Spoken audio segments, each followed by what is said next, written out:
Querido Padre Harrison, a quem está confiado esta reitoria de São Bento, querido Padre Daniel, que hoje concelebra conosco, diáconos Martim e também Divino, queridas irmãs beneditinas, queridos irmãos, minhas irmãs, vocês que vieram e que iluminam a vida desta comunidade com a presença de vocês e com a sua devoção a São Bento.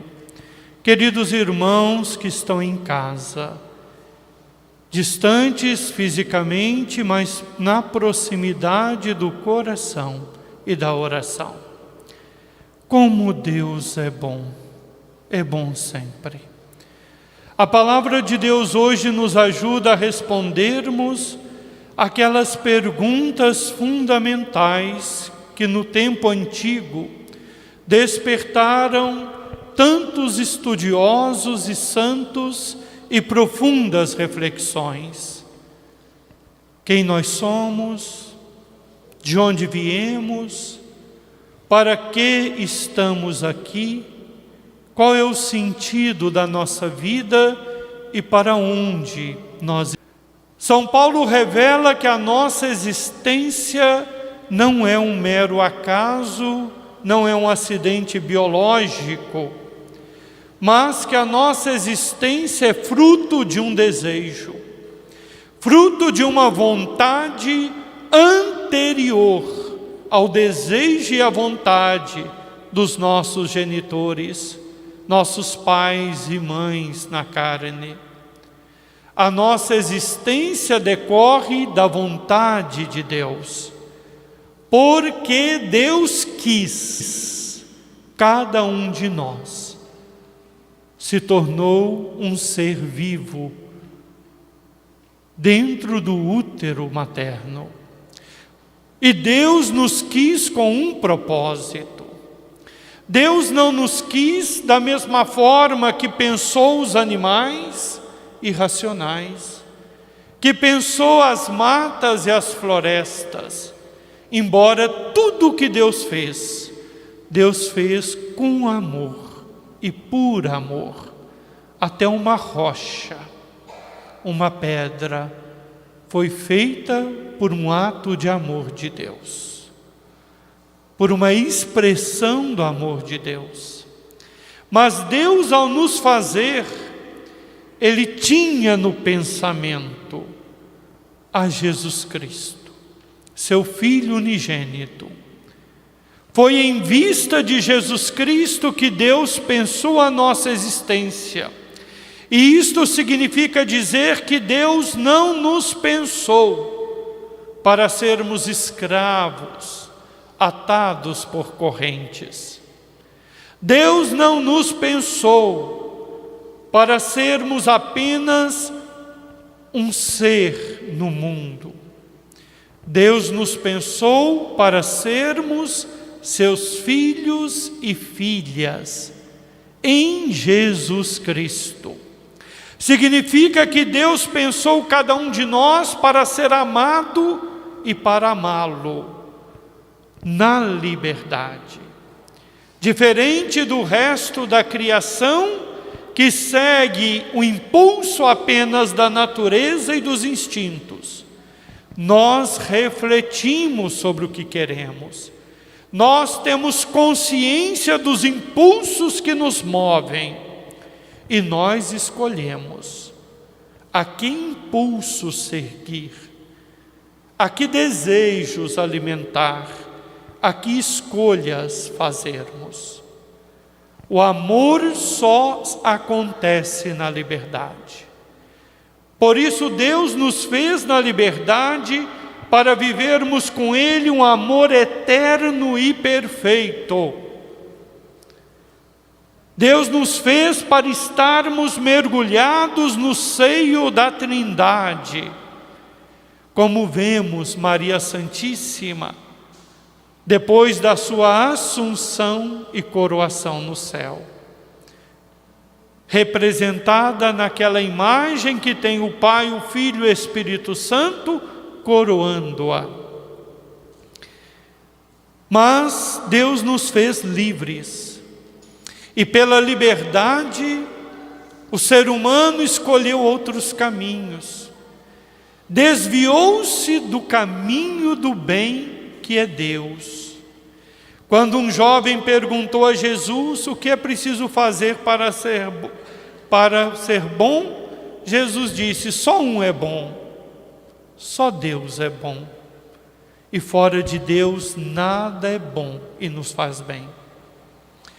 Por isso, diante desse nosso desvio, Deus enviou seu Filho ao mundo.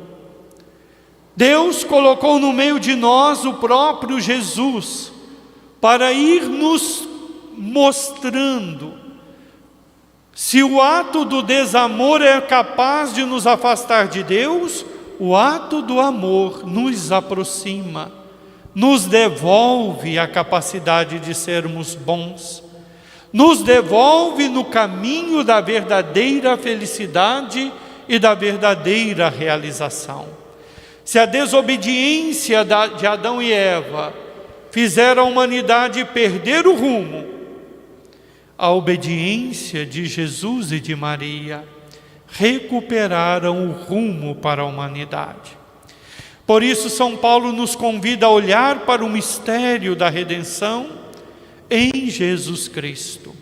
Ele nos deu o seu sangue, Ele nos deu o seu sacrifício, Ele nos deu o seu Espírito Santo, ou seja, em Cristo Deus nos concedeu tudo o que nós precisamos para retomar o bom caminho, o caminho que Ele pensou para nós. Por isso a oração da coleta desta missa é uma súplica de Deus que nos ilumina para enxergarmos o que é a nossa vida e fazermos uma nova escolha, retomando o bom caminho, rejeitando aquelas coisas, atitudes, pensamentos que são contrários à vontade de Deus, e vivendo tudo aquilo que está de acordo com o nome de cristãos. Se nós assim o fizermos, nós viveremos a mesma experiência dos discípulos que conviveram com Jesus. Jesus os atraiu para Ele na convivência. E ali na convivência com Jesus, eles foram experimentando a proximidade de Deus que Adão e Eva haviam perdido. E na proximidade de Jesus, eles se tornaram colaboradores da obra. Tanto a obra que Jesus fazia na sua vida, como na obra que Jesus queria fazer na vida da humanidade.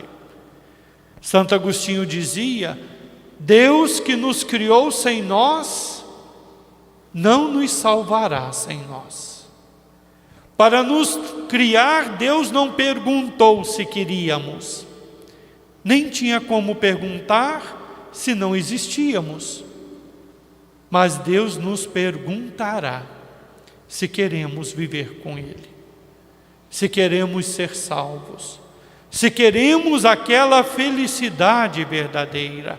A cada dia Deus nos faz essa pergunta, nos questionando se queremos ser melhores, se queremos hoje nos converter, se queremos romper aquele passado marcado pelo erro e pelo engano e começar uma nova caminhada, porque Ele não desiste de nós. Até que um dia, depois de tantas perguntas cotidianas, Deus fará a pergunta derradeira, quando nos apresentarmos diante dEle.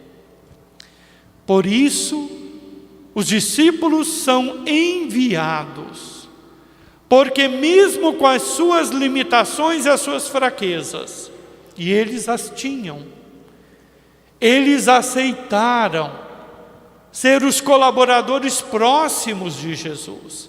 Eles quiseram fazer na vida dos outros aquilo que Cristo fez na vida deles.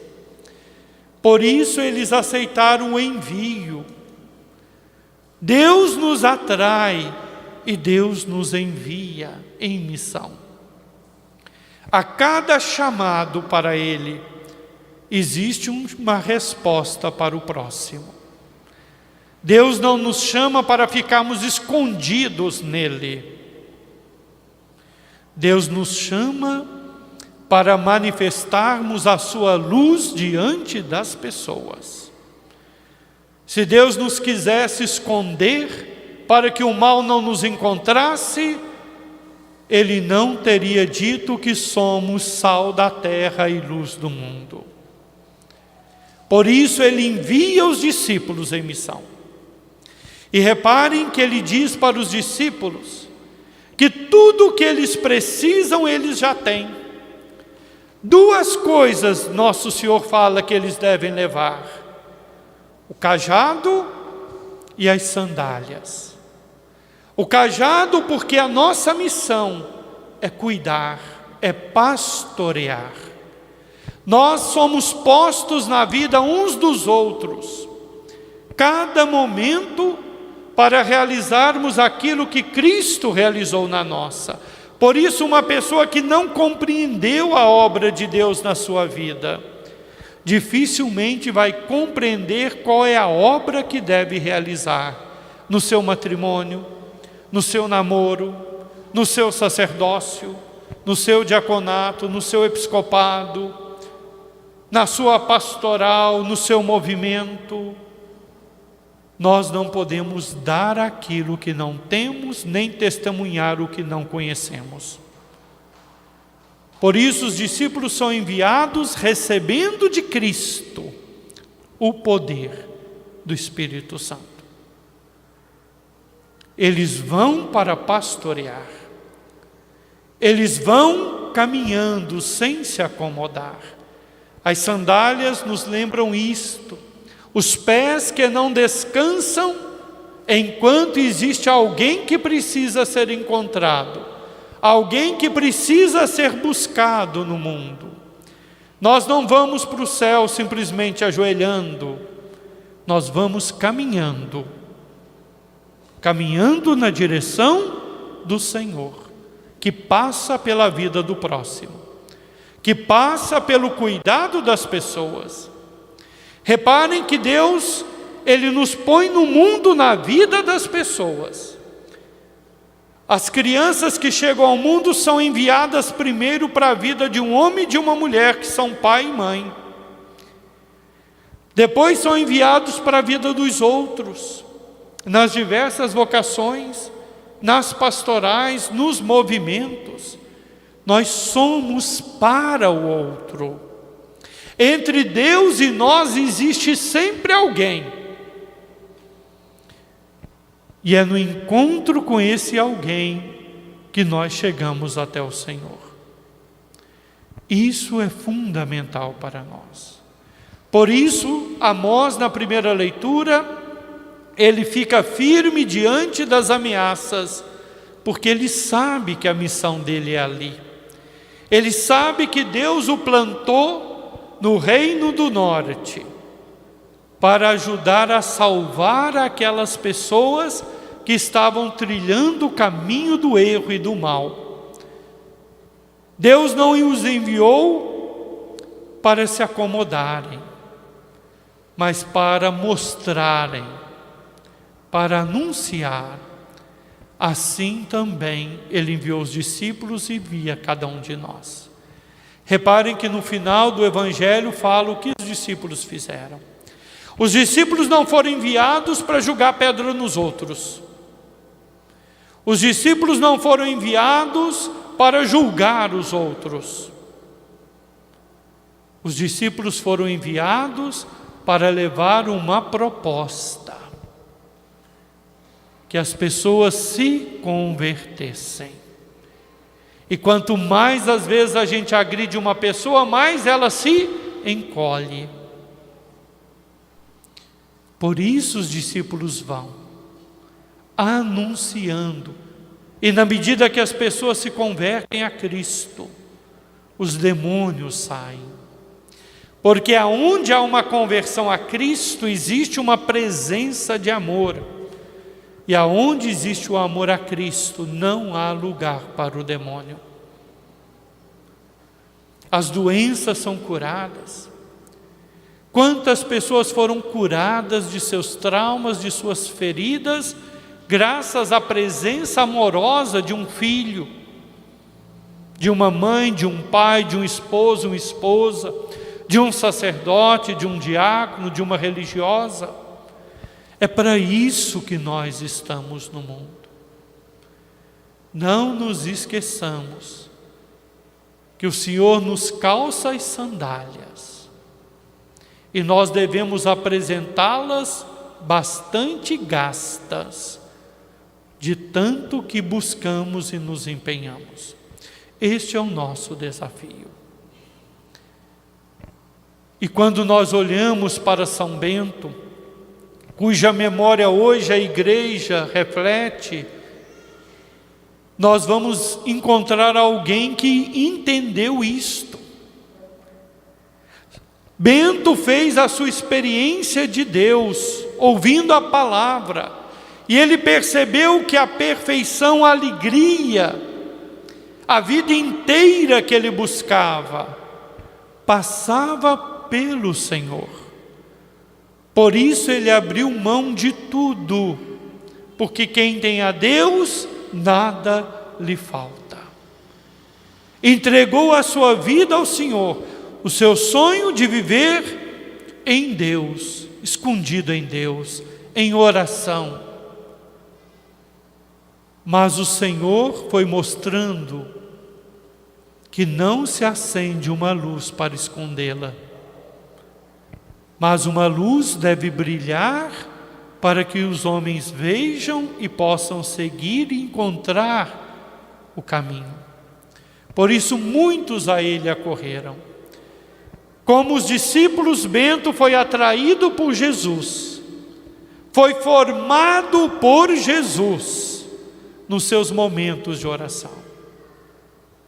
Eu pensava, ouvindo a palavra de Deus, sentado ali na cátedra, que foi de Dom Ricardo, como eu preciso rezar mais, como eu preciso ter mais tempo de oração, porque é na oração que o Senhor nos forma, é na oração que o Senhor nos mostra aquilo que nós não vamos acreditar se alguém nos disser, diante do nosso orgulho e das nossas vaidades. Não orar tanto com palavras, mas com disponibilidade para a presença de Deus. Bento foi formado na oração. E quanto mais a oração formava, mais ele descobria que a oração dá trabalho. E a oração é um trabalho também. Cristo nos forma, como eu disse, não para ficarmos guardados, escondidos nele. Cristo nos forma para a missão. São Bento foi um verdadeiro profeta, e como vocês sabem pela vida dele, eu não deveria nem me referir a isso, porque vocês sabem melhor do que eu, a sua missão de reformar o mosteiro, reformar aquele ambiente onde ele viveu num primeiro momento, atraiu até o desgosto dos irmãos que deveriam agradecer. Até envenená-lo tentaram. Quando ele foi para o Monte Cassino e começou ali uma nova obra, foi atraindo os outros. E as pessoas foram descobrindo, olha que bonito, que quando nós estamos na presença de alguém que vive na presença de Deus, a gente sente Deus também. Por isso a gente procura os santos. Por isso a gente trava uma amizade espiritual com os nossos padroeiros, para aprendermos deles a forma de sermos aquilo que eles foram. O projeto que Deus pensou e que São Paulo disse: homens e mulheres que viveram a vida nova em Cristo. E por isso trouxeram o céu para a terra.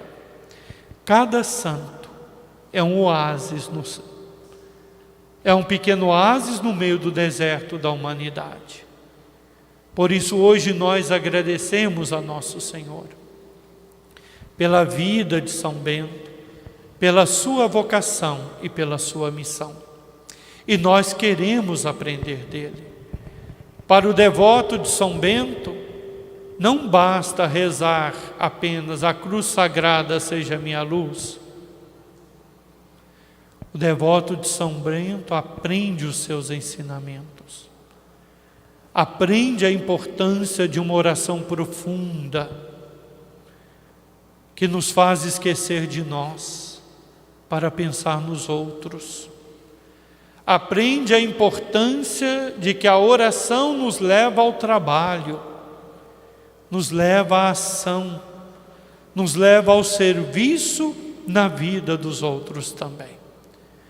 Que Deus nos ajude, meu irmão e minha irmã, começando por esse pobre bispo, a seguirmos o exemplo e o modelo de nosso Pai São Bento. Que ele seja para nós de fato um farol a nos mostrar o rumo, e que cada um de nós, a partir de hoje, possa fazer uma pequena avaliação da sua vida. Como é que está a oração? E como é que está o trabalho em favor do próximo?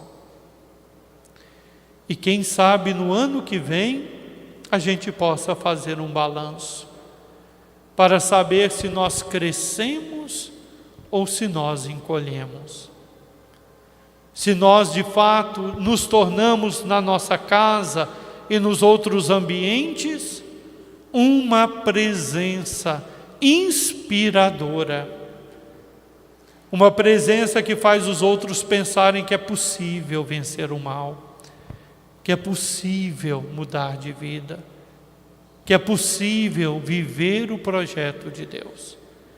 Uma presença que expulsa o demônio através do seu amor.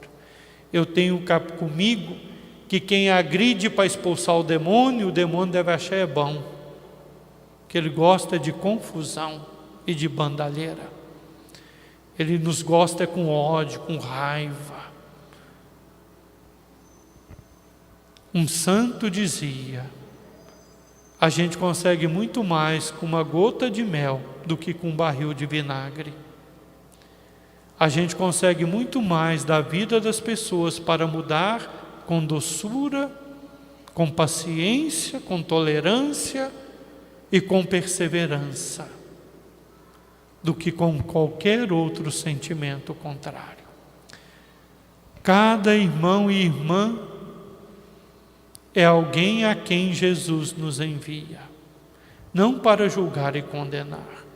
Há um só legislador e um só juiz, mas para amar e conquistar para Cristo, reconduzir ao caminho de Cristo.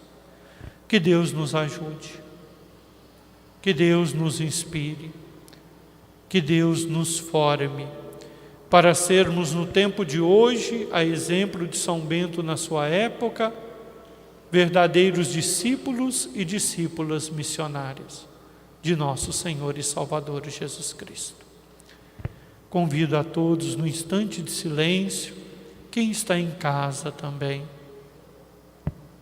a fazer a sua oração, pedindo ao Senhor que te conceda a graça de uma intimidade com Ele, não um isolamento com Ele, e que Ele te ajude a enxergar o que Ele precisa de ti nesta sociedade,